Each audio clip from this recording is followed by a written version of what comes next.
Assalamualaikum warahmatullahi. Bismillahirrahmanirrahim. Alhamdulillahi rabbil alamin, wassalatu wassalamu ala asyrafil anbiya wal mursalin sayyidina Muhammadin wa ala alihi wa sahbihi ajma'in. Subhanaka la ilma lana illa ma 'allamtana innaka antal alimul hakim. Wala haula wala quwwata illa billahil aliyyil azim. Muka surat berapa? 194.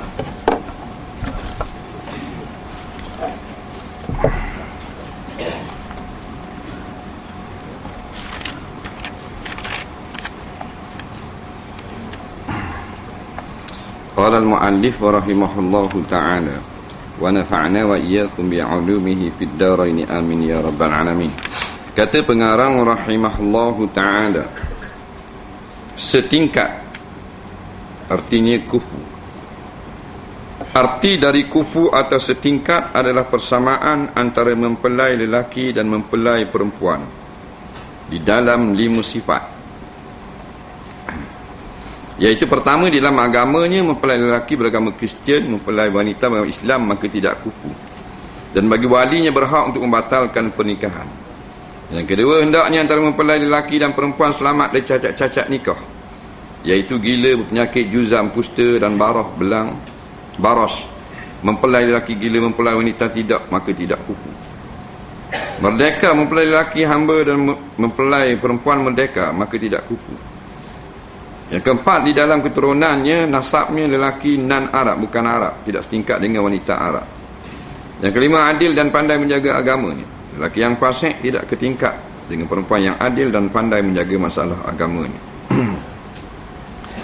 Baik, sekarang kita masuk pula tentang kufu. Minggu lepas tentang meminang. Jadi kita ingat balik, meminang bukanlah maknanya rombongan pergi dengan catabah naik kereta 5-6 buah. Itu bukan maksud meminang, dan tak syarat lagu tu. Meminang artinya pihak laki-laki menyatakan kepada pihak perempuan hasrat nak ambil jadi isteri di masa akan datang. Tu panggil meminang. Sama ada dalam telefon atau tu hak lelaki tu dia atau surat dak mari di rumah, meminang. Nampak? Sebab setengah kita duk faham meminang ni kena pergi rombongan. Baru panggil meminang.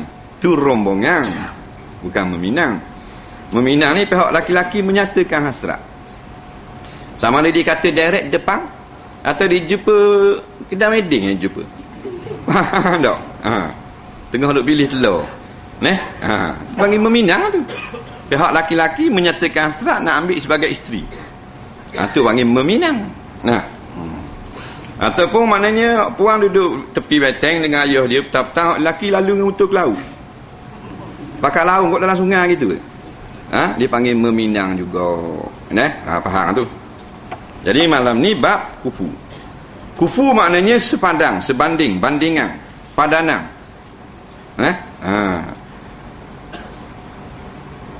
Dalam surah Al-Ikhlas, walam yakul lahu kufuwan ahad. Tu kufu tu. Walam yakul lahu, dan tidak ada baginya, bagi Allah, kufuwan ahadun, sebanding siapa jua pun. Maknanya tak ada banding. Jadi bab kufu di dalam bab nikah maknanya sebanding. Mempelai lelaki dengan mempelai perempuan satu banding, sebanding, seangkatan, atau sepadang orang panggil. Dia kufu ada di dalam Islam. Yang pertamanya kufu maknanya kalau agama lain tak boleh. Itu memang ijma' ulama' tak kufu lah. Tapi sekarang ada dah berlaku. Wanita Islam berkahwin dengan lelaki Kristian, dengan lelaki Hindu. Duduk luar negara, balik kampung buat di masjid, duduk luar negara buat dalam gereja. Pasal bebas ni. Panggil Islam liberal. Nampak? Islam liberal. Islam liberal sesat sepanjang zaman. Tapi mula diterima sekarang. Bermakna Islam liberal? Islam liberal maknanya dia ambil daripada ajaran agama lain, buat masuk ke dalam Islam, dan orang boleh terima benda tu, maka dia diterimalah. Kalau orang tak boleh terima, maka dia tak ambil benda tu. Dia panggil Islam liberal. Macam sekarang maknanya kebebasan tanpa hijab, mukhalatah, mula diterima masyarakat, maka Islam liberal mengatakan perkara itu halal kerana masyarakat tak marah dah, walaupun daripada ajaran agama lain. Nah, lepas tu Islam liberal sesat, bukan Islam. Yang keduanya, hendaknya antara mempelai laki-laki dan perempuan selamat dari cacat nikah, iaitu gila, berpenyakit juzam dan baras. Mempelai lelaki gila, mempelai wanita tidak, maka tidak kufu, tak sepadang. Dan kalau dia nak juga sah nikah. Contohnya pengantin perempuan elok akalnya. Ni segi akal. Kalau gila akal. Pengantin lelaki gila, perempuan tidak setuju, tidak sah nikah, walaupun menggunakan wali mujbir. Faham baik? Itu ada kufu dikait dengan wali mujbir. Dulu kita belajar benda wali mujbir, ayah kandung si perempuan dan toki kandung. Ni wali mujbir. Benda makna wali mujbir. Wali mujbir ialah wali yang boleh menikahkan anaknya dengan satu pasangannya, nampak, tanpa kerelaan anak perempuannya. Itu wali mujbir. Macam ayah ni dia kenang kepada si mamak tu, nak ambil sebagai menantu. Anak dia tak kenal mamak, anak dia kenal orang lain. Dah lah, 8 tahun dah main dengan dah lah, 8 pecing dah lah. Maknanya berkasih sayang. Tapi ayah kenal mamak, maka sah ayah tu menikahkan anaknya dengan si mamak, dengan syarat kufu. Faham baik? Batu kufu nak pakai masa ni. Jadi kalau ayah sendiri wali mujbir menikahkan anak perempuannya dengan pasangan pilihan ayah yang tidak kufu, dan pengantin perempuan tidak setuju, boleh dibatalkan nikah serta merta. Jadi ada kait dah tu wali mujbir dengan bak kufu dak mana ni. Tetapi jikalau pengantin perempuan setuju, umpamanya dikahwinkan dengan orang yang tidak kufu. Contoh pengantin perempuan molek, pengantin laki-laki gila. Gila-gila tu lah. Yoya duduk belopak geluli-wati kali.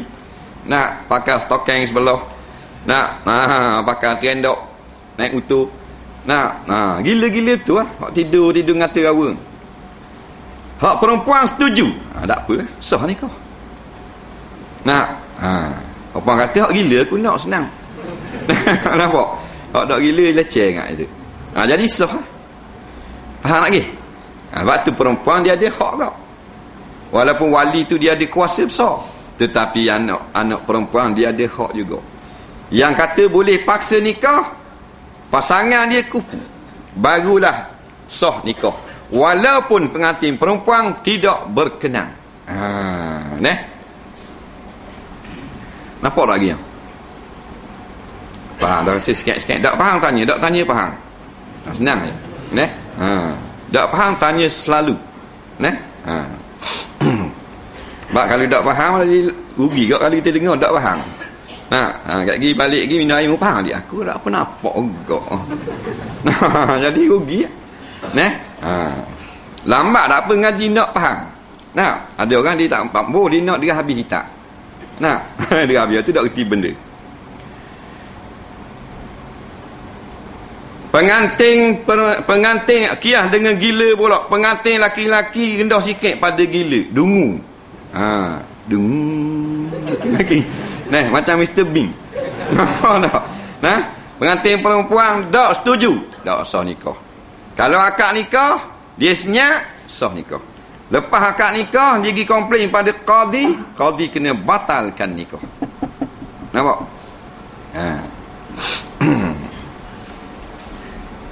Atau bodoh. Dia kait dengan akal, pasal gila dia akal. Bodoh, pengantin laki bodoh. Pasal bodoh. Maka perempuan tak setuju, tak sah nikah. Lepas tu imam juru nikah dia kena tanya tu. Mari tanya pengantin perempuan. Dah ni ayahmu nak nikah dah mu ni malam ni dengan JKK tu. Nyaring molek ni. Orang baru cah bateri.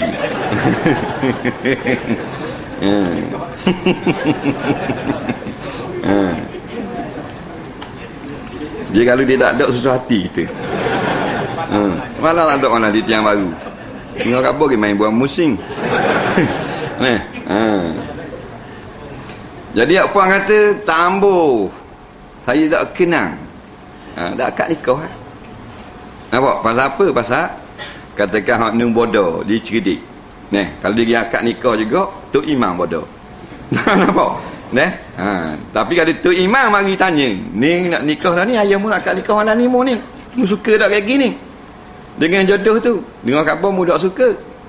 Tapi dia kufu. Agamanya, keturunannya, pekerjaannya, jawatannya, harta bendanya, comel belaka dah.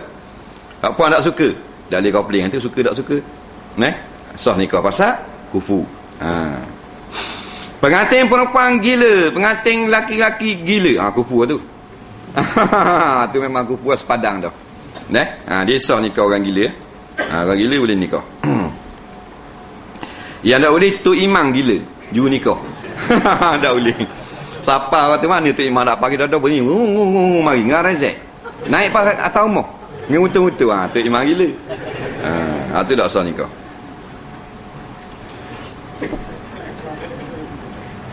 Atau berpenyakit juzam, penyakit kusta, penyakit yang maknanya orang tengok jadi takut. Penyakit hak tengok tak takut pada adat hak tu kufu. Nampak? Penyakit berat lah kusta ni, penyakit kulit-kulit cabuk ni. Jadi petapa-tapa ambil kulit ni. Jadi bila orang tengok takut, siang dengan isteri dia tengok suami gitu. Isteri kata saya suka penyakit kusta, saya nak. Sah nikah. Tapi kalau dia komplain, boleh dibatalkan nikah sebab qadi siasat kufu dak. Sebab pengantin perempuan ada mari nak batal nikah. Bukan batal selalu. Qadi akan siasat. Sebab apa? Dia kata nak batal nikah. Siasat tengok pengantin laki-laki kusta sungguh. Batal. Kiyah dengan penyakit kusta tak ada dah ni. Penyakit lain ni pula HIV. Ulama fatwa. Dia menakutkan orang. Jadi dia tahu suami dia ni HIV, dia pun komplain. Dia pergi ke jabat qadi minta batalkan nikah. Qadi akan siasat. Panggil maknanya pengantin lelaki, suami dia ambil darah test apa semua, cerita betul. Bila betul, qadi mesti panggil sekali lagi isteri. Sahih dah hak muka baru ni betul, memang dia ada penyakit ni, dan mu nak teruskan tak fasah nikah? Nak batal nikah. Tu kaedah dia. Sebab kadang-kadang perempuan dia tak tahu hak dia. Dia pakai turut semata ayah dia. Kena ayah yang bertanggungjawab, tak apa lah. Dikahwinkan dengan pasangan yang maknanya boleh menjadi pemimpin dalam rumah tangga. Tapi setengah ayah dia nak melepaskan hutang dia. Dikahwinkan dengan tuang hutang. Pasal ada pakar rawat nak wake up noh mula kocek. Tapi ayah dia berhutang parak dengan tu, ambil jadi menatu. Jadi dia tahu hak, dia report kepada qadi batal nikah. Penyakit-penyakit lain lah, penyakit sipilis, penyakit hak maknanya keluar air tubuh, keluar darah kat tubuh, orang tengok takut, tak boleh nak duduk bersama. Penyakit sikit-sikit tak boleh batal nikah. Dan mana yang mu nak minta batal nikah kan tu Tok Imam? Tambah tu Tok Imam. Untuk lelaki kita ada tuak sikit kat lutut. Tak boleh tu. Tu tak boleh. Dan baras, penyakit belang, tubuh jadi belang. Yang ketiga, merdeka. Mempelai laki-laki hamba dan mempelai perempuan merdeka, maka tidak kufu. Perempuan setuju? Tak apa. Jadi kufu ni dia tak tanya pihak lelaki, tanya pihak puan. Kalau tak tanya lelaki, dah mu setuju tak ni? Tak ada, pasal dia nikah dia diri sendiri. Sebab tu pengantin laki-laki tidak ditanya. Dah mu setuju tak ni? Nak komplain tak ni nikah dengan bini mu ni? Kalau tak tanya tu pihak suami. Pasal apa? Pasal suami dia berhak menikahkan dirinya sendiri, tidak berhajat kepada wali. Orang puang je lah, dia kena ada wali. Wali nikahkan dia. Maka kalau dia tak setuju, kena tengok sebab. Tapi pengantin laki-laki boleh tak orang paksa kita nikah? Tak boleh. Sebab pengantin laki-laki yang jawab nikah, pengantin perempuan tak jawab nikah. Tok Imam mewakili dia. Dalam keturunan lelaki nan Arab tidak setingkat, tidak sekupu dengan wanita Arab. Baik keturunan pun juga diambil kira. Dalam kitab-kitab besar diterang dengan panjang lebar bab kufu ni. Berpuluh-puluh muka surat. Dengan hadis-hadis dan asal-asal dari sahabat dan fatwa-fatwa ulama muktabar. Masalah kufu. Dia luas masalah ni. Kita nak kahwin dengan perempuan Arab. Pergi umrah, tengok kenal seorang perempuan Arab jual inang.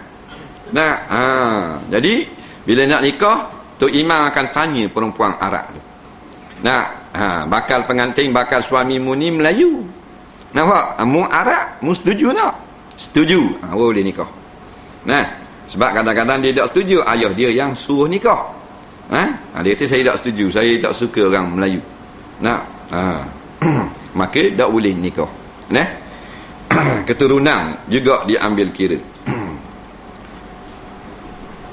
Kemudian adil dan pandai menjaga agama. Laki-laki fasik tidak ketingkat dengan perempuan yang adil dan pandai menjaga masalah agama.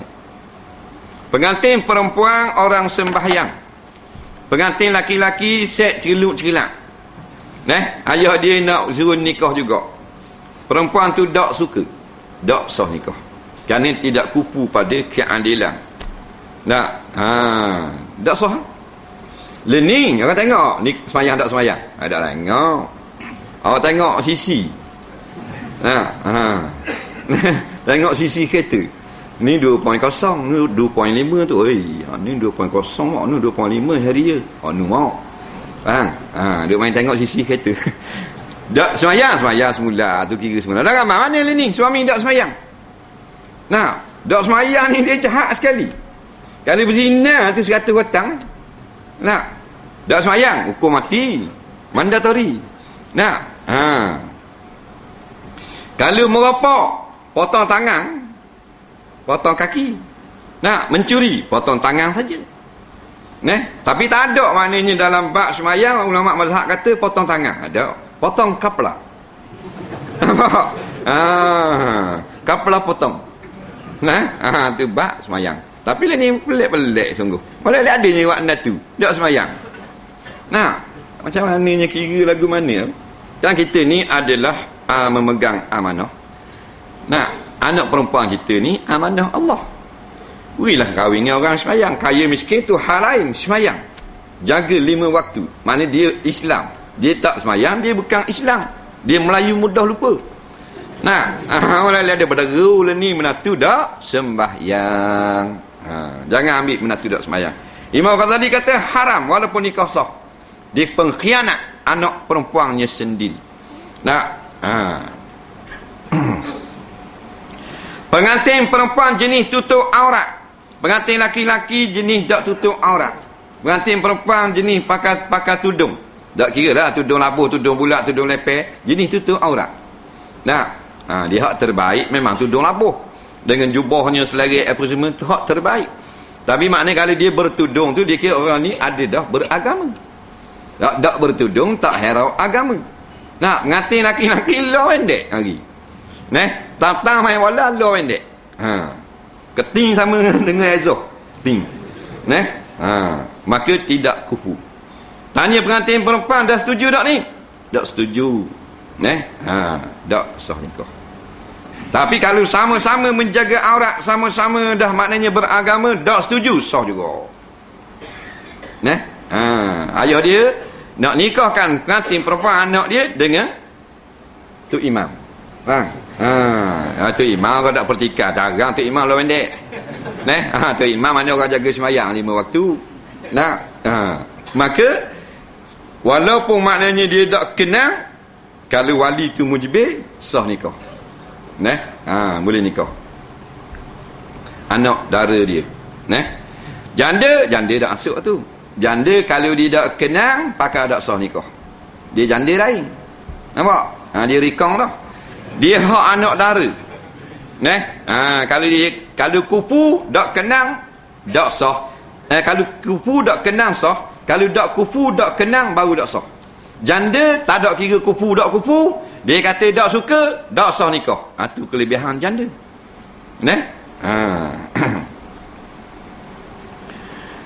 Dan anak dara, kalau tua anak dara, tua dah dia 60. Andar tu andar sangat. Anak dara tua, anak dara lah. Tak apa, nikah lah. Nah, dengan Tok Imam tadi.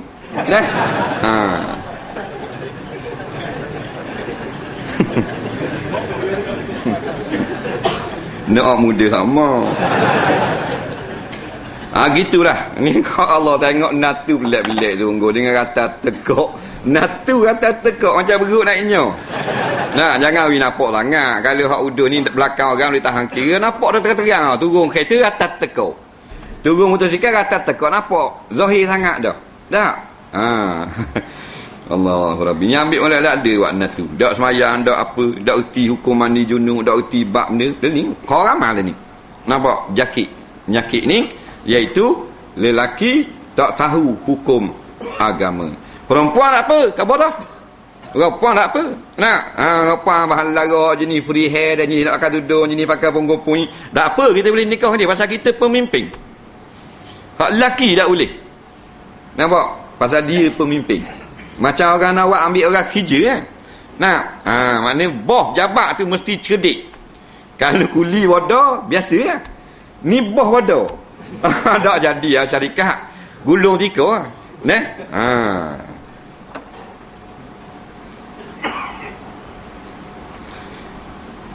Perempuan ini sentiasa pergi ke surau masjid mendengar orang mengajar agama. Pengantin laki-laki tak pergi.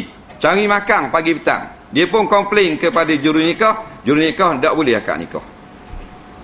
Nampak? Dia gitu semua. Tak kupu. Tak kupu. Pengantin, tapi kalau lah maknanya wali itu bukan wali mujbir, wali abad.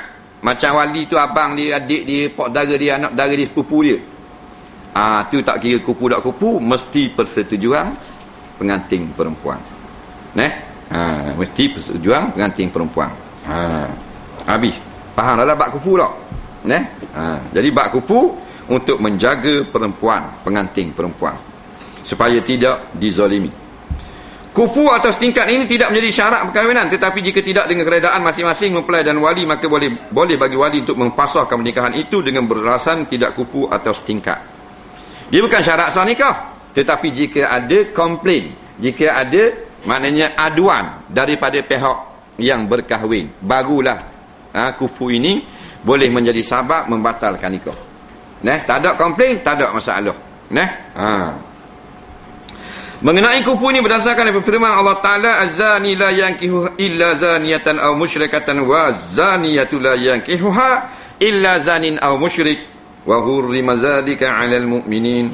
Lelaki yang berzina tidak mengahwini melainkan dengan perempuan yang berzina atau perempuan yang musyrik, dan perempuan yang berzina tidak dikahwini melainkan oleh lelaki yang berzina atau lelaki yang musyrik, dan yang demikian itu diharamkan atas orang-orang yang mukmin.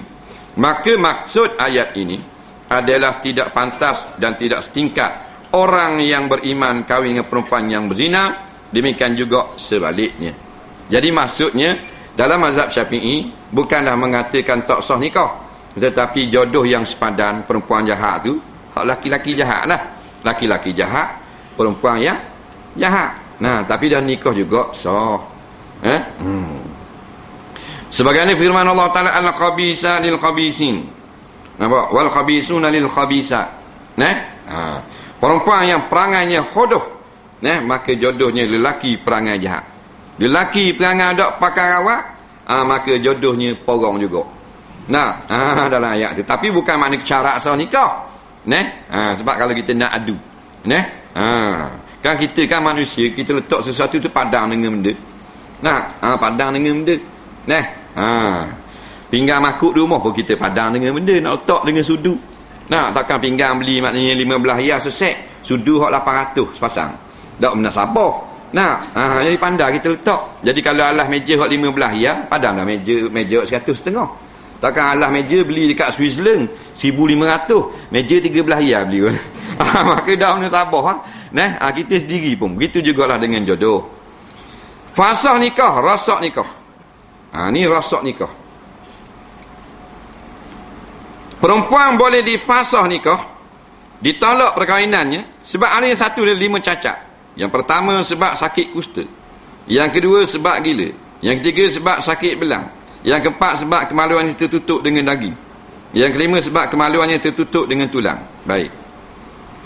Bab fasah dengan sebab cacat, iaitu bila telah berkahwin. Kalau belum kahwin tak ada timbul masalah fasah. Fasah ni setelah sah akad nikah. Kufu sebelum akad nikah dan selepas akad. Nampak? Jadi sebelum akad nikah dia tanya lu, dia kufu ni mu setuju juga? Pasal lelaki ni ayah munak ni lah pendek amat aku tengok, kata Tok Iman. Nak juga. Apa kata nak juga. Jadi sebelum nikah. Fasah ni selepas akad nikah, selepas sah dah nikah. Jadi bila berkahwin perempuan itu penyakit kusta, baru tahu boleh batal. Penyakit berat, penyakit ringan tak boleh batal nikah. Yang kedua sebab gila, pengantin perempuan gila. Yang ketiga sebab sakit belang, sakit-sakit yang maknanya tubuhnya jadi cacat, jadi hodoh. Yang keempat, kemaluan perempuan itu tersumbat dengan daging. Yang kelima tersumbat dengan tulang. Ini dua penyakit yang pernah dialami oleh orang perempuan. Jadi sumbat dengan daging. Ada farak tapi tak boleh jimak. Faham ni? Tu. Daging dia banyak sangat. Daging ni banyak. Dapatkan nak tengok saja gelik-gelik tidur. Tengok gelik-gelik tidur. Dah mas kahwin 6,000. Sewa kemah 400. Lembu seekor 3,000 dah. Tambah pula speaker lagi. Jam nampak? Tak boleh nak naik. Kalau itu beli RZ. Boleh kan orang kata. Ataupun boleh tetapi ada tulang tunggu depan. Ia lalu kot tulang dulu. Faham lagi? Jadi tepuh mau ngendi beda. Cakap.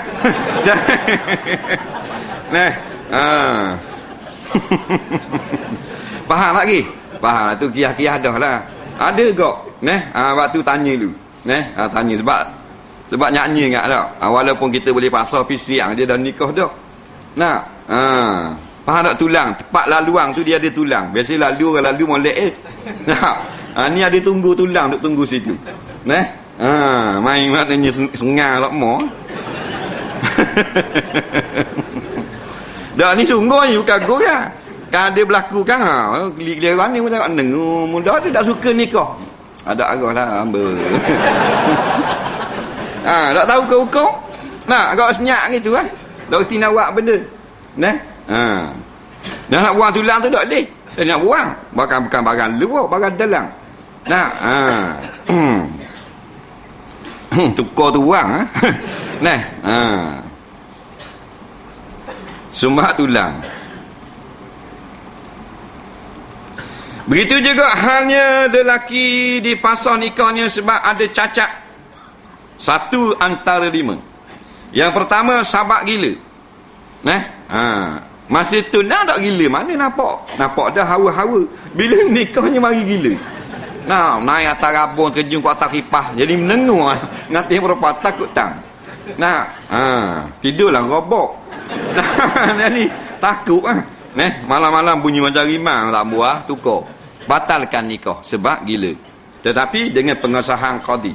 Kalau bak gila, qadi akan telefon hospital cek gila sungguh ke tak. Ada surat hospital sahih gila, doktor sign, batal nikah. Dia gitu, jadi kaitan pula. Sebab sakit kusta, sebab sakit belang, sebab sakit sifilis, sebab sakit HIV.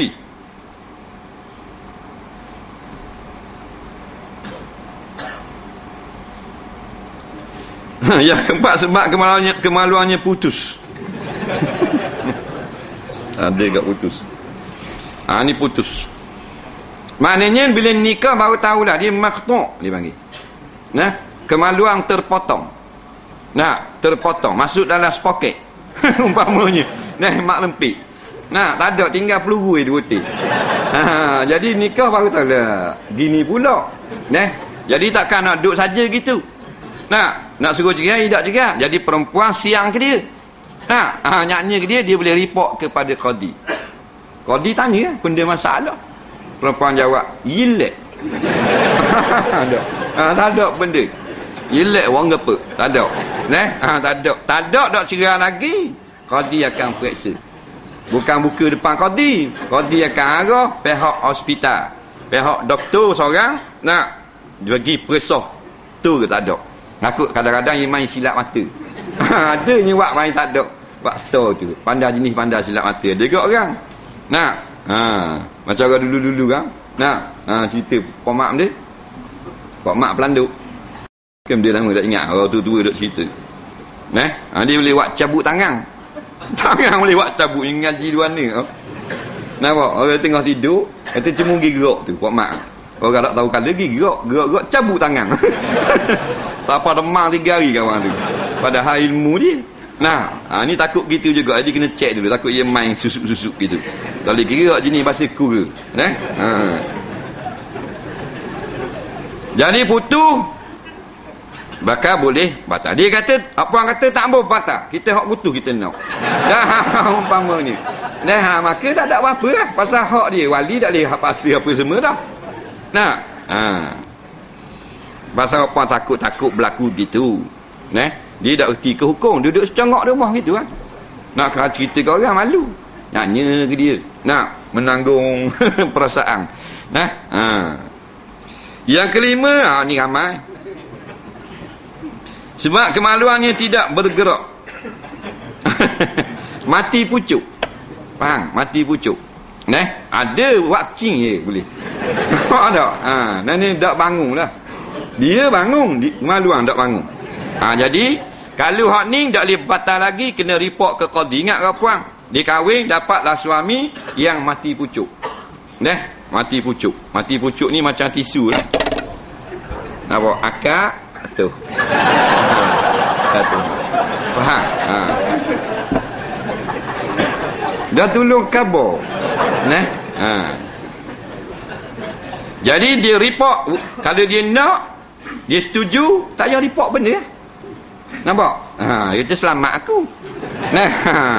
Tapi kalau dia nak berkahwin lain, maka dia kena report ke pejabat qadi. Dan qadi tak boleh batalkan nikah walaupun telah sah mati pucuk. Mesti diberi setahun tempoh berubat. Hak putus tadi tak ada tempoh. Pasal dia tak tubik dah, bukan ekor cicak. Dia pakai selalu dah tu. Kalau hak bak tak naik ni, setahun wajib daripada tempoh tarikh report. Setahun. Setelah setahun berubat kata tak jadi juga. Maka dipanggil sekali lagi untuk periksa. Maka ditanya pula perempuan isterinya sekali lagi. Dia nak batal juga, maka baru difasah nikah. Faham? Tu semua ni hak perempuan. Dah dosa tak tu? Takut ada orang puan tanya. Dah suami kita kan dosa tak kalau kita minta fasah tu? Takut dosa. Tak dosa, hak kita. Dosa apa? Dia bila hak benda hak pada syarak tak dosa. Hak dosa ni bukan hak kita. Kita pergi ambil hak orang, tak boleh. Kita juga dalam bab saka. Rumah saka, harta saka, hak 4 orang lagi tak cara. Hak seorang tu nak bahagian dia. Tak boleh kita kata tamak. Nampak? Dunia tamak ni. Orang lain buat dok belaka, dia seorang nak. Hak dia kan? Faham? Tamak apa ni? Tamak ni dia hak kita, dia nak dia juga. Hak ni dia nak bahagian dia pasal dia nak si mati. Faham tak? Jangan kata tamak. Tamak ni hak orang lain nak juga. Tu baru tamak. Jadi kalau dia nak, orang lain tak boleh, bahagian dia. Mana boleh tahan bahagian orang? Ni kata dunia lah, tamak harta benda lah. Hak dia. Gitu juga. Seorang isteri, dia ada berhak dan dia tidak berdosa. Dah kata minta cerai tu tak bau syurga, hak tu tak ada sebab apa-apa. Ada sebab boleh minta cerai. Maka mestinya akad nikah sekali dimaksud untuk selamanya. Wallahu a'lam.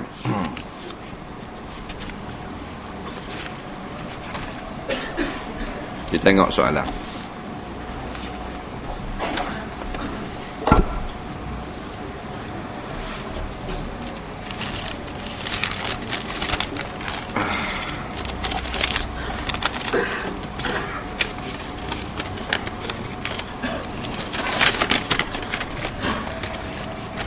Ibu saya kematian suami. Cakap orang belum lepas 40 hari ibu saya tak boleh keluar rumah kecuali ada keperluan atau kecemasan.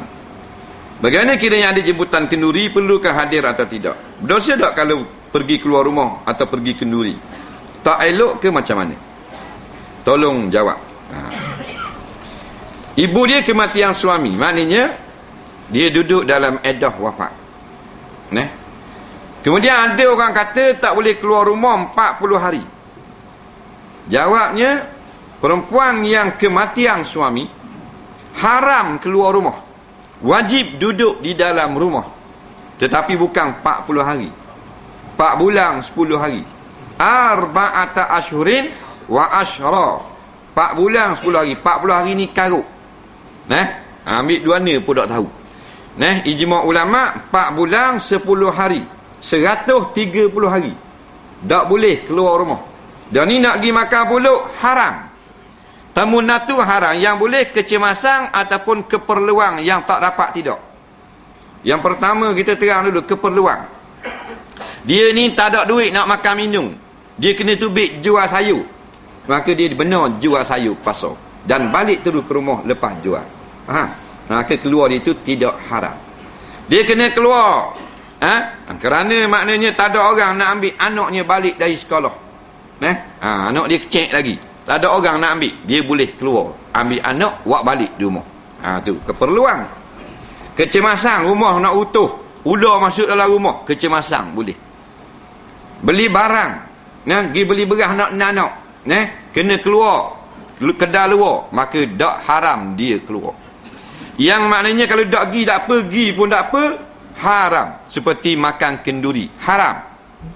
Makan puluk, temun natu, tok besang dia buat makan tundang anak, haram berlaku, tak boleh. Makan angin haram, berkelah haram, bersia-sia haram, jogging haram berlaku, berdosalah dia. 4 bulan 10 hari tu Islam.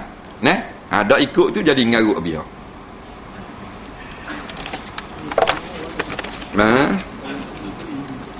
Menuntut ilmu, dia sebelah rumah je, sebelah rumah boleh pergi belajar ilmu fardhu ain. Dan kalau puasang lagu mana? Puasnya duduk seorang di rumah, boleh tak pergi rumah jiran? Boleh, di waktu malam. Keluar pada pagar, masuk ke rumah jiran, boleh pada waktu malam. Nampak? Boleh. Dah apa nak urat dah ni? Baru 2 minggu mati lah. Ada bergedik pasal malam. Nampak tak? Berapa balik tu? Saya nak tanya masalah buat tahlil. Seorang guru mengatakan tahlil itu bid'ah. Nabi tak buat. Kalau kita buat juga sesat dalam neraka. Seorang ustaz pula kata boleh. Hak mana sebetul? Saya harap jelaskan perkara ini. Jelas hak dah. Tahlil ni makna kita mengucapkan la ilaha illallah. Dah salah tak? Tak salah. Jadi pada majlis tahlil yang biasanya kita buat, ramai-ramai panggil orang baca Quran, kemudian sebut la ilaha illallah dan berdoa kepada mayat. Ada padanya harus dan tidak harus. Yang harusnya dia tidak salah, tidak ada sebarang larangan dalam mana-mana hadis ataupun ayat Quran. Batu ulama kata tidak haram, harus. Tak ada satu lagi hadis yang larang. Kemudian yang tidak harusnya iaitu menggunakan wang apa benda ni? Tarekah si mati sedangkan ada lagi waris yang belum dewasa. Tak boleh. Yang tak boleh lagi kita menetapkan perkara ini sebagai satu kewajipan. Itu salah di sisi syarak. Kerana dia bukan wajib, harus saja. Ataupun ditetapkan dengan 3 hari, 7 hari, 40 hari, 100 hari. Ini juga tidak harus, bid'ah. Ataupun maknanya orang yang pergi niat nak pergi makan. Ini juga tidak harus. Niat nak pergi baca Quran dan berdoa untuk si mati, baru jadi harus. Niat nak pergi makan, tidak harus. Kerana membebankan orang. Jadi ada padanya boleh dan ada hak tepat tak boleh. Nak buat, kena jaga-jaga.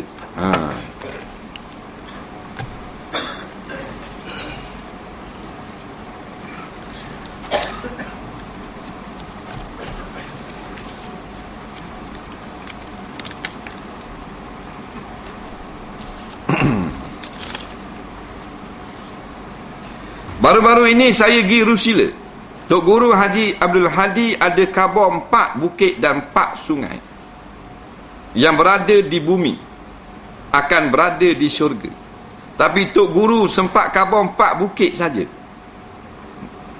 4 sungai tak khabar setarang. Ada kata mau khabar. Tok Guru dah kadang-kadang nak dadang nak habis masa gitu je. Tak.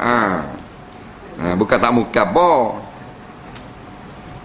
Boleh tak ustaz kena khabar semula? Jadi aku dah pula tu.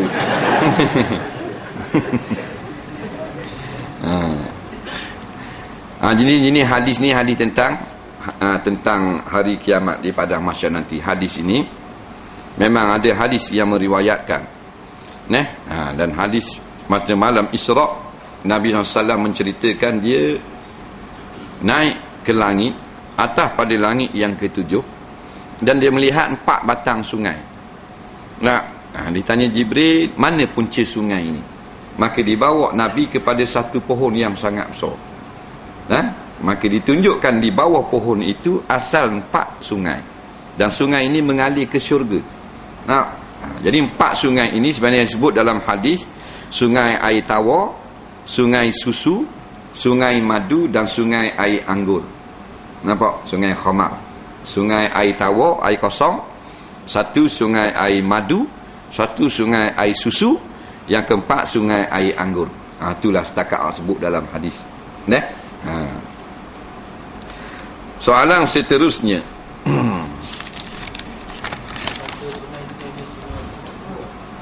Hak tu dilihat daripada langit, nampak di bumi.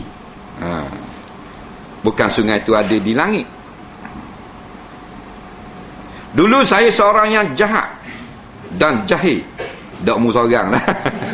Aku bojak kau dulu.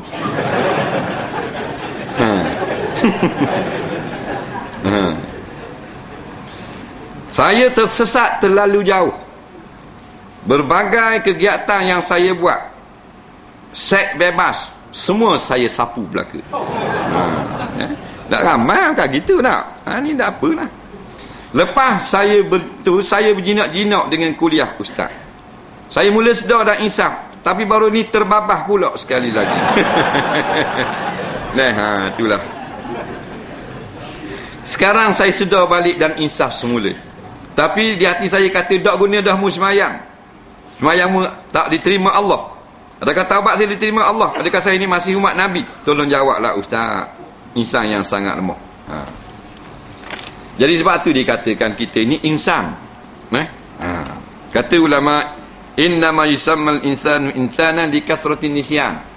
Kenapa dipanggil insan? Kerana kita ni banyak lupa. Maka digelarkan kita ni insan. Mana manusia? Benda makna manusia? Manusia maknanya jenis pelupa. Sebab tu Allah yang cipta kita dan dia buat jenis kita ni jenis lupa. Jenis alpa, jenis lalai. Allah tahu dah. Bukan Allah cipta kita baru Tuhan tahu, oh lupa kalau gitu. Tak, sebelum Tuhan cipta kita, dia tahu dah. Dia cipta jenis kita ni jenis lupa. Jenis malaikat, jenis tak lupa. Jenis manusia, jenis lalai, jenis salah, jenis tak ingat, jenis terbabah. Sebab itulah bila dilahirkan kita, dihantar para nabi, para rasul, nak khabar kalau mu buat salah, ingat Allah Maha Pengampun. Bukan Nabi mereka, ingat kalau buat salah Allah tak akan ampun. Tak. Kalau mu buat salah, taubatlah, Allah Maha Pengampun. Jadi maknanya kalau kita dah dulu insaf taubat dah, Tuhan terima lah. Dah sungguh. Dah baru ni terbabah pula, taubat pula. Wajib pula taubat, Tuhan terima pula. Tapi jangan kita azam masa kita bertaubat tu. Hari ini aku bertaubat sungguh-sungguh dah, tak mau dah. Tapi lain kali kalau ada masa nak sekali lagi pun nak. Hak tu maka taubat hari ni tidak diterima. Hari ni kita taubat ni sungguh-sungguh dah. Lepas tu kita hanyut pula, kawan pula dengan set-set dah ingat sekarang dah pula. Buat pula. Taubat pula. Dah saya bimbang solat diterima. Soalan seterusnya.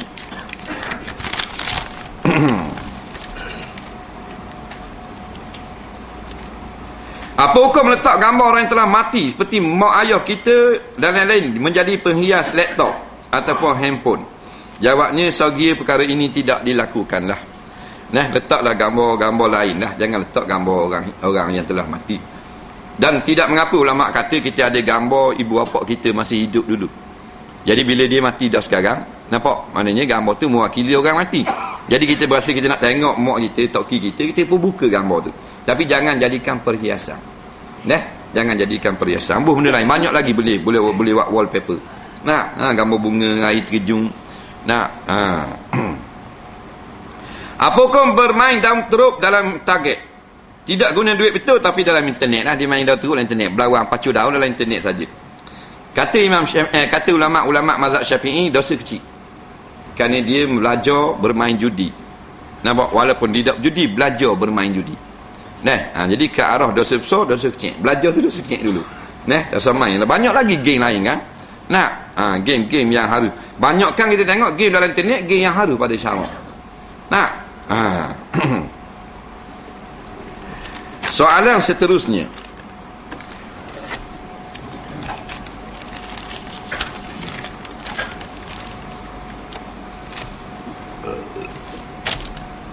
Hukum perempuan muslimat ceramah dengan speaker, suara lantang dan yang mendengarnya ramai orang lelaki. Pendapat yang muktamad dalam mazhab Syafi'i tidak mengharuskan. Nampak? Ketika salat kucing duduk di tempat sujud dan berada di bawah kaki saya. Apa tindakan kita untuk sujud dan duduk ketika solat? Jadi dia nak sujud, tengok kucing ada. Nampak? Jadi sujud, jangan sujud atas kucing dah kan. Dan kita nak sujud, dia duduk sini, kita sujud sini. Tadi kita sujud sini, dari kita dah kucing ada, sujudlah ini. Sujudlah atas sikit, biar hidup bawah perut kita, tak apa. Nampak? Tak ada masalah kucing. Bukan khubah. Nampak? Kucing.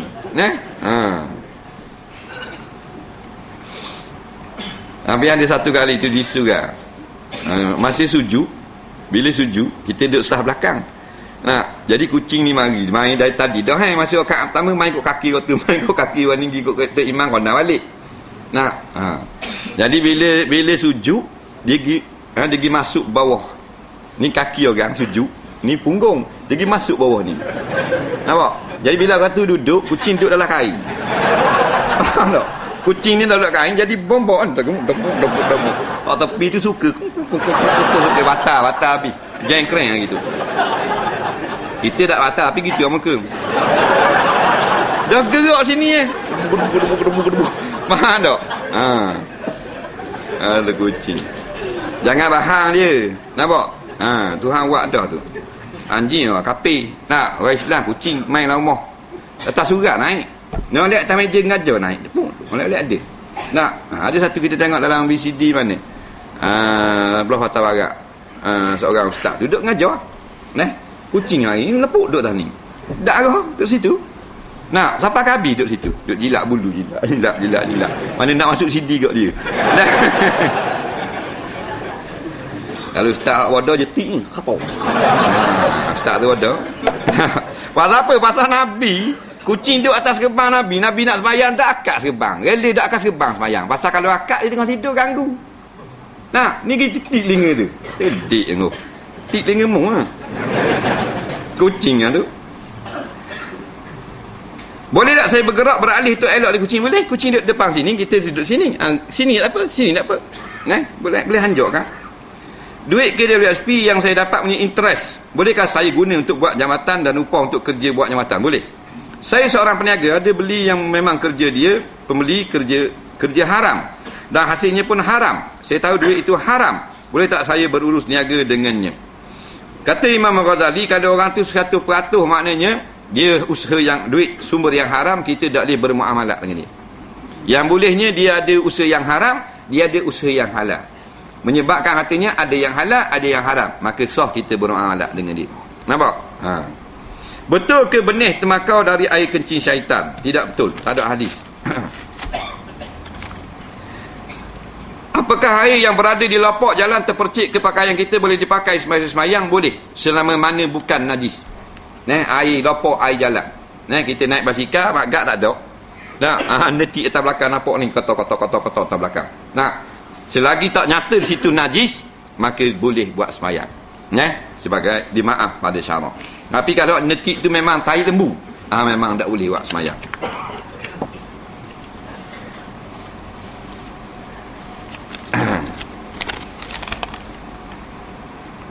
Betul ke kalau pakai seluar jin dalam semayang makruh hukumnya?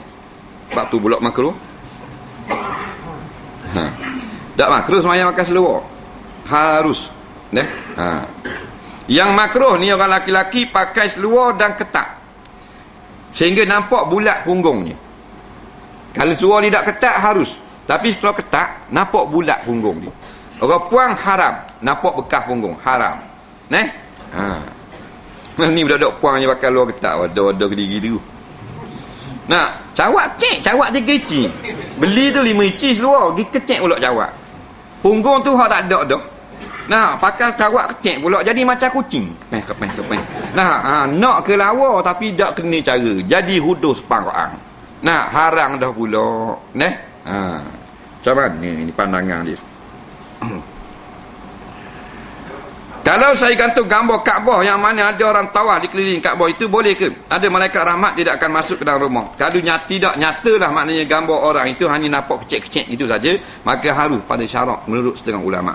Tapi kalau gambar orang tu besar-besar nampak orang sorang, maka sebagai jangan gantung lah, takut menjadi perhiasan nampak benda-benda yang bernyawa. Sah atau tidak minyak wangi beralkohol buat solat? Berlaku khilaf di kalangan ulama. Setengah ulama kata tidak sah, setengah ulama kata dia masuk najis yang dimaaf pada syarak, sah solat. Kitab Tarekat Muhammadiyah pengarang Syekh Abdul Qadir Jailani, boleh ikut tak? Boleh. Tapi cari guru lah yang pandai menghuraikan maksud. Nampak? Kerana dia ni wali besar. Dia berkata-kata dengan kewalian dia. Takut guru kita tu tak pandai nak hurai, dan tak sampai maksud. Bukan tak boleh. Benda yang benar sekalipun kalau kita tak faham, jadi tak lain.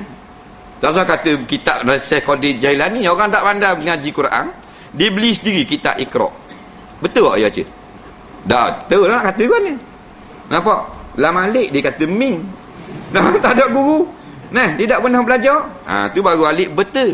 Belum tafsir lagi. Jadi bukan kita nak larang kitab-kitab tasawuf. Dia bagus. Untuk menjadi hati kita bersih, tapi mesti biarlah dengan panduan daripada guru yang memahami. Apakah maksud nurani? Nurani maknanya cahaya. Rohani, roh kita yang dibahasakan kepada roh. Insani, kemanusiaan. Rabbani, ketuhanan, ataupun kumpulan nasib.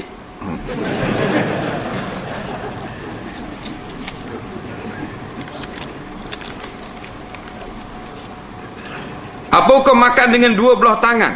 Contohnya burger. Dah apa makan 2 belah tangan? Apa tak bolehnya? Benda tu besar nak pegang mana? Nak pegang gitu. Pegang sebelah gitu, jatuh pada bok isi dalam. Jatuh tariba. Dah ada masalah. Apakah maksud maksum? Maksum maknanya terpelihara daripada melakukan kesalahan dosa, iaitu para nabi dan para rasul. Siapa pelihara dia? Allah yang pelihara. Soalan seterusnya. Ada orang tabligh mengatakan tiada doa selepas azan. Siapa yang membaca doa selepas azan, orang itu bodoh. Wah, ni pulak ni. Yang kedua, bagaimana cara duduk antara 2 sujud yang betul? Cara duduk antara 2 sujud iaitu menurut Imam Syafi'i rahimahullah ta'ala, duduk seperti duduk tahiyat awal. Macam duduk tahiyat awal. Lepas tu dia kata ada orang tabligh kata tak boleh baca doa lepas azan. Allahumma rabb hazihi da'wati tammah tu. Tak boleh baca. Jawabnya, hadis menyuruh membaca doa selepas azan diriwayatkan oleh Imam Bukhari, iaitu hadis yang paling sahih. Nampak? Cuma kita kena jagalah. Jangan kita kata jemaah tabligh ni mungkin dia orang tabligh tapi dia jahil. Dia pergi bercakap benda yang dia jahil. Jemaah tabligh rasa tak gitu, pasal kita tengok jemaah tabligh pun tak ada doa kok. Jadi ini bukan kesilapan jemaah. Ini individu. Jangan kita hina jemaah tu pula. Ini individu je. Dia bukan pandangan jemaah, melainkan pandangan jemaah buat keluar fatwa. Barulah dia karut. Tapi ini kita anggap sebagai kesalahan individu. Jangan terlibat dengan jemaah. Soalan seterusnya.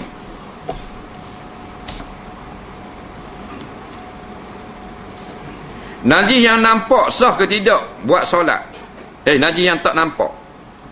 Contoh air kecing yang memercik.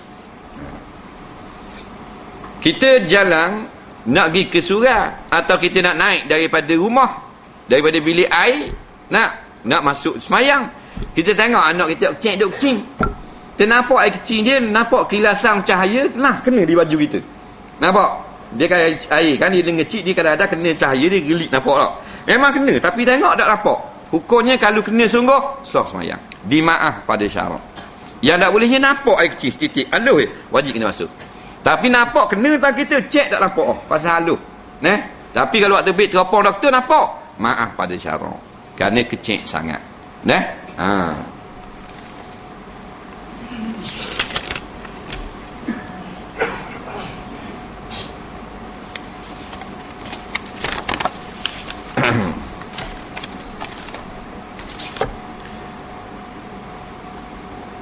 Saya sudah lulus tes JPJ. Bagus kan? Boleh lagi surat. Dapat lesen P kereta. Boleh lesen P. P makna profesional. Macam mana kalau saya nak bawa awet pergi surau? Awet pergi surau. Boleh tak kalau dia duduk di belakang, saya dengan dia sahaja? Dia yang boleh kita duduk berduaan ni, maknanya ketika darurat sajalah, ketika tak dapat tidur, tak boleh nak elok kan. Keadaan ni boleh elok, nampak? Lagi benda tu boleh elok, tak masuk dalam darurat lah. Walaupun duduk belakang, pasal dia dikira sunyi di dalam kereta. Mereka ada orang lain di depan, orang puang lain lah, seteri kita. Makan keperluan ataupun hajat yang tak dapat kita elokkan, ataupun kecemasan gendong tamu tu boleh. 3 gendong puan duduk atas kaki seorang, duduk belakang dia seorang, gendong 3. Yang mana ni gendong 3 pelak ni? Puan ni kejar di popok nak bunuh dia. Kita ambil lopak naik atas belakang kita, pom kita tembak dengan motor. Peluk kemah, takut jatuh dah, tembak laju. Takutnya tembak, tak apa tu. Gendong motor haram. Nampak? Haram gendong motor. Pasal apa? Pasal dekat tu dia main setuh tu tak tahan. Nampak? Setuh tak tahan. Siapa sini boleh setuh dengan orang ada hak? Memang dia terpotong. Tahan tak? Ada kat sini. Dia tak apa kalau duduk dengan orang setuh tak hak lagi. Mana dah agak cetong tu. Nampak? Boleh tak setuh orang? Sedap tak? Dia bagi pasien lain tak? Bagi serondok tak? Ke tak? Ke macam ke setum zingnya gitu? Ada rasa tak? Rasa lain? Tu bapak tu imam. Nampak?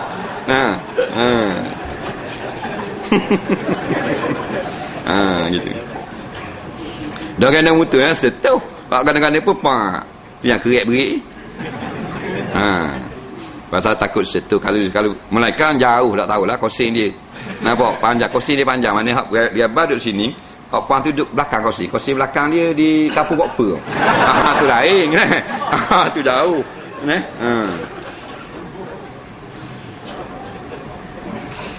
Tok Imam sedar bahawa dia belum berwuduk setelah selesai solat berjemaah.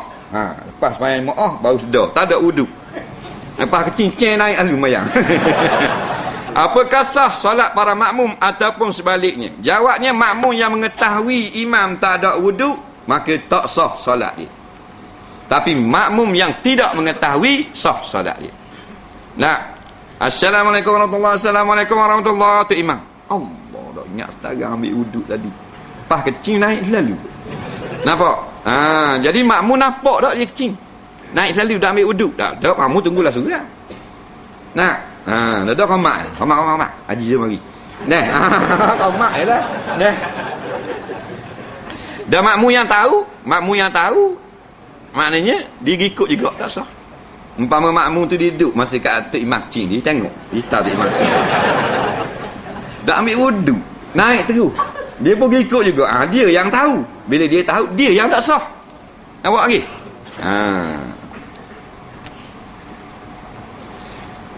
Saya lebih suka tutup mata ketika semayang kerana lebih khusyuk berbanding buka mata. Tapi setengah ustaz kata ianya perbuatan makruh. Macam mana pandangan ustaz? Tak ada pandangan kita bukan ulama. Kita hanya menyampaikan pandangan ulama. Baik. Asalnya makruh menutup mata di dalam sembahyang. Nampak? Makruh.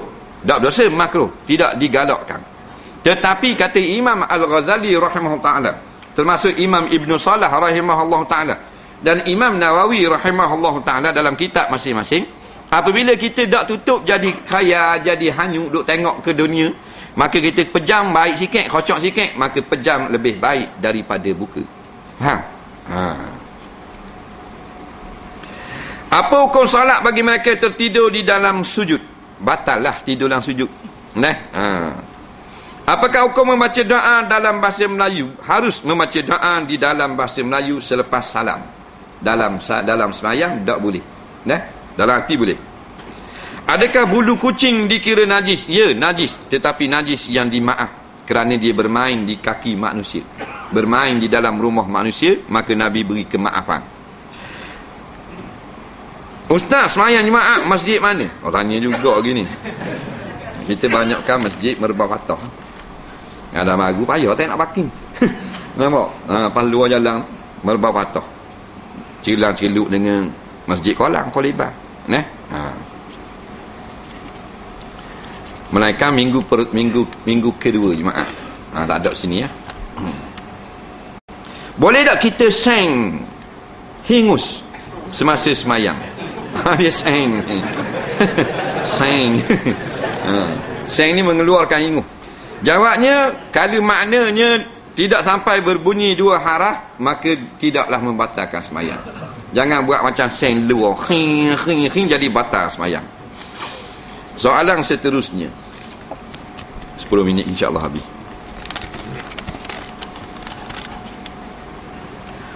Hukum bertindik subang anting-anting, terangkan. Dalam Islam tidak ada arahan ataupun sunat atau kewajipan atau menyuruh perintah supaya memakai subang. Nak pakai subang ni kena tebuk dulu lubang telinga. Cuma bila masuk Islamnya isteri-isteri para sahabat, mereka telah pun bersubang dan bertindik daripada adat perempuan-perempuan Arab jahiliah lagi. Bila masuk Islam, tengok Nabi tengok telinga berlubang amat, pakai subang, dan Nabi tidak melarang. Nampak lagi? Nabi tidak larang. Jadi oleh kerana itu ulama kata haruslah pada syarak perempuan-perempuan bertindik. Tapi jangan bertindik siapa mengikut budaya lain seperti tindik hidung, tindik kening, tindik lidah ni. Habis. Itu haram.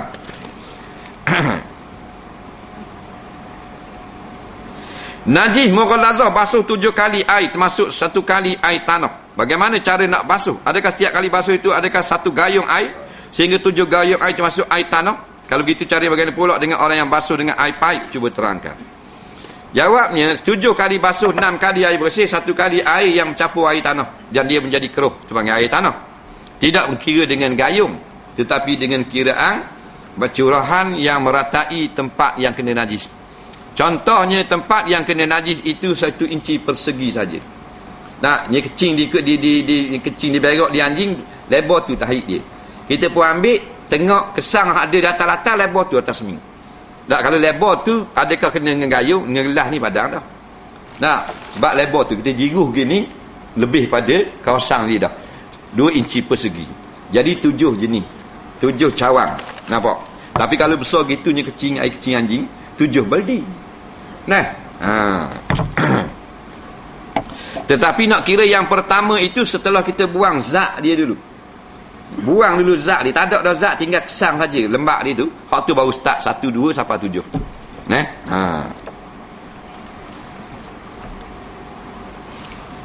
Saya baca buku Ustaz Semaya Kamu Panduan Fardu Ain.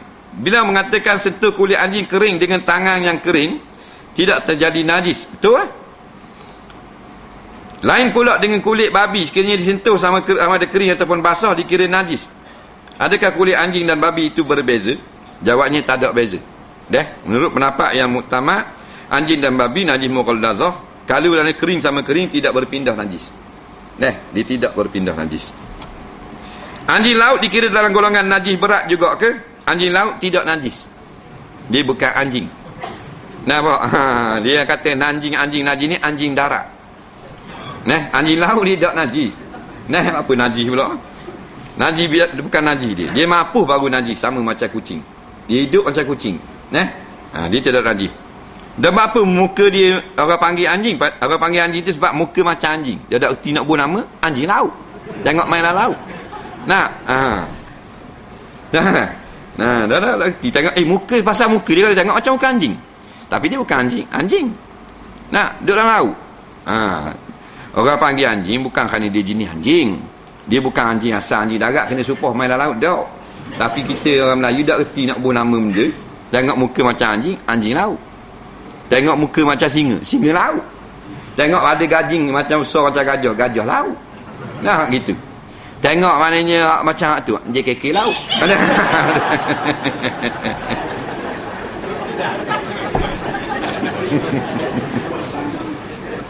Tapak ngatuk kan. Kawan saya keluar wang zakat RM125 diberi kepada seorang yang gila, yang miskin. Walaupun orang gila itu kurang siaman, tapi dia pandai menggunakan wang tersebut. Apakah komen? Boleh. Dia orang gila kena beri kak, zakat boleh kak. Pasal dia makan kak. Nak makan kak. Takkan orang gila makan besi. Makan nasi kak. Dan kalau kita tak beri dia biti. Macam ada orang tanya, beri biti ke orang gila sedekah boleh pahala? Boleh Dia orang susah tu. Dia mana susah dengan orang susah yang tak gila. Susah dia lagi. Rumah tak ada apa tak ada. Tidurlah kotak itu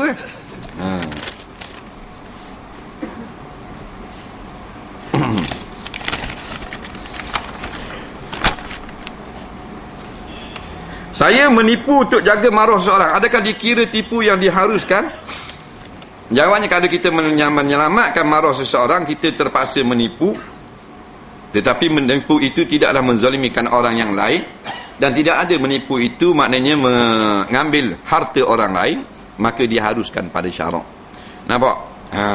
Umpama orang yang duduk kutuk pada seseorang. Jadi kita pun tengok parok sangat duduk jadi jatuh maruah orang. Dia pun menipu lah. Tipu lagu mana? Yang sebenarnya dia itu baik. Tengok diri dia cakap. Dia tak kata lagu tu. Pada hari tu cakap buat benda tu. Tapi buat benda yang dikata tu. Tapi kita kata dia tak buat. Dia sebenarnya baik. Orang lain yang buat. Pasal apa? Pasal duduk hina ke keluarga dan sebagainya. Jadi nak jaga maruahnya. Tetapi kata Imam Ghazali, hendaklah dengan cara yang tidak menipu dulu. Nampak? Sebab tu menipu ni nak menyelamatkan orang boleh. Dia tak boleh menipu untuk ambil harta orang. Bagi saya satu doa menyelamatkan diri daripada syirik kepada Allah. Apakah cara yang lain untuk menyelamatkan diri daripada syirik dan perkara yang membatalkan akal iman? Iaitulah dengan ilmu. Kita belajar akidah Ahlussunnah wal Jamaah. Kemudian kita peganglah akidah itu. InsyaAllah tidak akan berlaku. Sebab bila kita ada ilmu, maka berlaku benda-benda atau pegangan-pegangan datang hadir di depan kita, kita tolak. Pasal kita belajar dah. Kita tengok keadaannya yang berlaku banyakkan syirik-syirik ni orang jahil. Penyakit mereka tidak ada ilmu. Jadi obat dia tak ada lain melainkan dengan ilmu. Nampak? Di antara doa yang Nabi ajar, semua Nabi suruh kita baca, ya muqallibal qulub, sabbit qalbi ala dinik. Ya Allah, ya Tuhan, yang hati boleh memusing-musing di tangan, maka tetapkan hatiku atas agamamu. Jangan jadi pusing, jangan jadi pelik. Terangkan cara bersuci orang yang kencing dan berak dengan gunakan tisu. Sebab sebelum ini Ustaz kata dalam bab bersuci boleh pilih, sama ada nak guna air ataupun guna alat lain. Baik, kita kencing, ambil tisu, ambil mikrofon ni suka pula lagi. Berhenti dulu air kecing, kita pun ambil tisu 3 kali ambil, letak gini pula. Nampak? Ambil tisu lain pula, letak gini pula gitu. Jangan pula semua gitu. Pula hanya buat macam sekeru. Tak. Bukan pula kita maknanya ambil gini. Sup. 1, 2, 3 kali wajib. 3 kali tengok ada lagi wajib, tambah jadi 4. Ni. 2 kali cuci dah, tengok ada wajib juga 3. Faham tak? Jangan tengok sangat ni. Faham? Ada apa? Syaratnya janganlah air kecil tu neleh bawah helmet. Nak duduk sini saja, tempat terbit. Kalau berjojor-jojor ke biran ni tak boleh, wajib dengan air. Tapi kena pancing Ustaz. Mulut dia tu. Tak payah. Tak payah pecing. Pecing jadi pecing lain. Jadi Tisu ni bila kita letak, dia kering dah. Cuma sebelum kita pesak, kita istibrak dulu. Faham? Istibrak geheng. Buat gitu. Maka dalam-dalam ni dia akan tubik. Tak payah becek. Tisu dia akan tarik. Nampak? Berak gitu kok dia gini. Ambil letak, pulah. Ambil yang tisu pula, pulah. Ambil yang 3 pula, pulah. Nampak? Ada lagi najis situ. Maknanya ada lagi sini. Nah, kita tengok. Maka wajib yang keempat. Nah, 4 dah jadi apa? 5 dah jadi apa? Sapa ke suci. Sapa ke bersih. Berapa bersih? 29 kali. Tapi biar berhenti berak, jangan tengah berak bulat dah. Nampak? Berjeluan habis tangan-tangan. Saya ada hutang dengan kawan. Saya juga seorang yang telah kerja dan saya perlu dulukan mana satu, bayar zakat atau bayar hutang. Kalau modal kita setikang, bayar zakat dulu. Sebab hutang Allah utama didahulu daripada hutang manusia. Nabi kata fadainallah ahqqu an yuqda. Hutang Allah, bayar kepada Allah itu lebih didulukan pada hutang manusia. Kalau orang laki-laki itu melaporkan pinangan hanya kepada perempuan tanpa diketahui oleh ahli keluarga perempuan tersebut, tapi perempuan tersebut terima pinangan, sah atau tidak pinangan itu? Jadi boyfriend dia kata, saya nak jadikan awak sebagai isteri saya. Jadi ayah tak ada, tak dengar. Hak perempuan bersetuju. Sah tak kira lagu tu, peminangan lagu tu? Kata ulama-ulama, jikalau perempuan ini perempuan jenis yang boleh sah izinnya pada syarak, maka sah. Tetapi kalau perempuan yang tidak sah memberi izin, maka perlu kepada keizinan daripada wali juga. Seperti pengantin perempuan yang masih kecil. Cek dah benda. Jah 2 dia pinang budak tu. Budak tu nak aku nak kau. Tak sah pasal budak ni tak boleh memberi keizinan. Dia tak cerdik lagi. Dia balik dulu baru boleh. Ataupun maknanya perempuan itu bodoh, gila, dungu, sewil, bengong. Tu berhajat kepada wali. Kalau tak cerdik dah, hak besar dah, dia setuju, jadi tunang dah.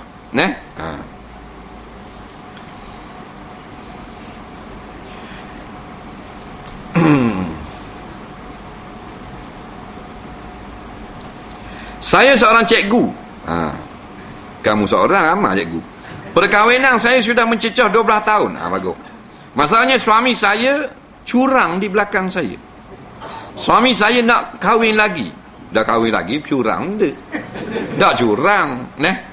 Saya tidak setuju. Tidak setuju. Kerana sepanjang kahwin, rumah dan kereta saya tanggung. Patut pun bagus. Betul ingat ke maknanya suami dia mampu? Tak mampu lah. Tak mampu satu bank. Apatah lagi nafkah anak-anak.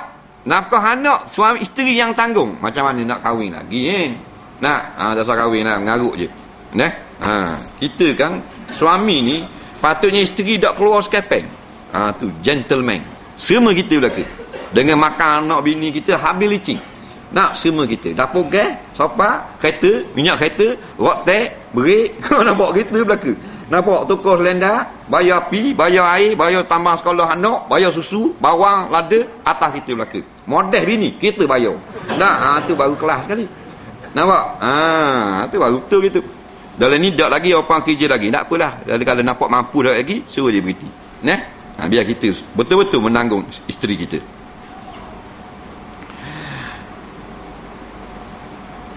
Apa hukum laki-laki yang suka dan sentiasa telefon dan mesej dengan wanita yang ingin dijadikan bakal isteri?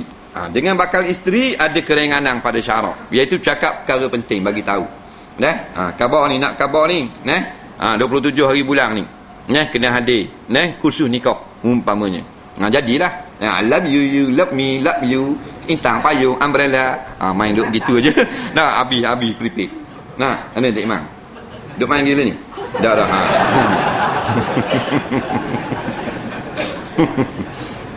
Seorang isteri yang baru habis haid, bolehkah dia bersama suami tanpa mandi wajib terlebih dulu? Jawabnya harus. Sebelum mandi boleh bersama suami. Duduk dekat dah, bersama-sama. Bukan jima, bersama. Kalau makna setubuh dah boleh. Wala taqrabuhunna hatta yathurna. Jangan kamu jima isteri-isteri kamu sampai mereka itu yatahurna, sampai mereka itu kering darah. Nampak? Kering darah bolehlah, tak boleh lagi fa iza tatahharna. Maka apabila mereka kering darah lalu mandi, kena ada mandi pula situ. Fa'tuhunna, nampak? Maka jimaklah mereka itu. Jadi syarat yang pertama yathurna, kering darah. Syarat yang kedua tatahharna, mandi hadas. Bila tu baru mari fa'tuhunna. Maka tu kalau tengok kita tafsir, selepas daripada mandi itu barulah harus kamu jimak isteri-isteri kamu. Nampak? Dia kena mandi dulu. Dia ada dua perkara yang tak syarat mandi. Boleh dah. Walaupun tak mandi lagi boleh dah. Syarat kering saja. Yang pertama puasa. Puasa tak syarat mandi. Kering darah sah puasa. Yang kedua talak, cerai. Kering darah sah, tak haram cerai. Faham?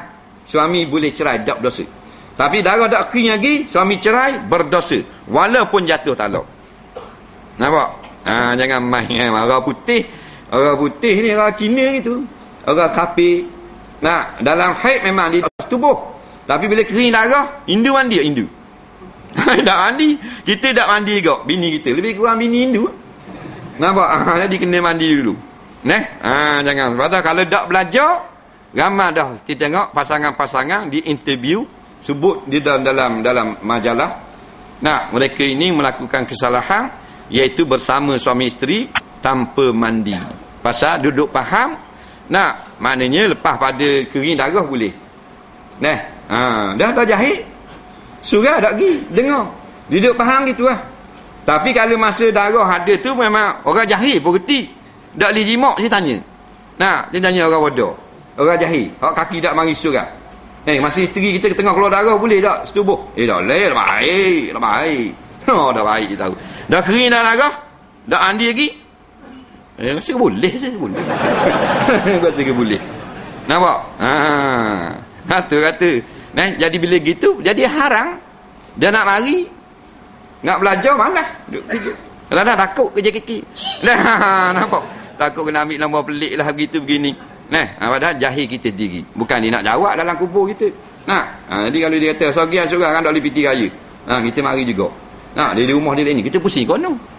Dia mari kot ni, kita pusing kono mai tun nusuk. Dia kata tak boleh, dia mari cek motor kita. Kita susuk motor dia. Dia main gitu. Baru dia rasa. Wallahu a'lam. Bismillahirrahmanirrahim. Allahumma anfa'na bima 'allamtana wa 'allimna bima yanfa'una. Rabbana zidna 'ilma. Rabbana atina fid dunya hasanah wa fil akhirati hasanah wa qina 'adzabannar. Wa sallallahu sayyidina Muhammadin wa ala alihi wa sahbihi wasallam. Walhamdulillahirabbil alamin. Assalamu alaikum warahmatullahi